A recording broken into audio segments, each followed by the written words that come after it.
রাজ্য পুলিশকে কটাক্ষ করলেন কংগ্রেস বিধায়ক সুদীপ রায় বর্মন।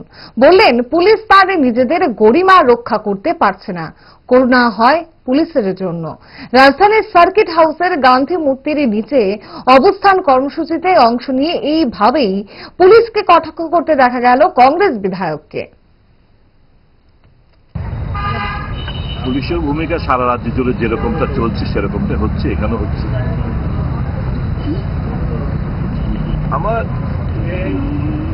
পুলিশের প্রতি করুণা হয়, তাদের ইউনিফর্মটার প্রতি আমাদের যথেষ্ট সম্মান রয়েছে। তাদের ইউনিফর্মের প্রতি তারা যে ইউনিফর্মের সাথে জাস্টিফাই করতে পারছে না, তার জন্য আমার করুণা হয়। কারণ তারা কাঠপুতুল হয়ে গেছে। আমরা কোথাও কোনো অবস্ট্রাকশন, কাউকে কোনো ডিস্টার্ব করছি না।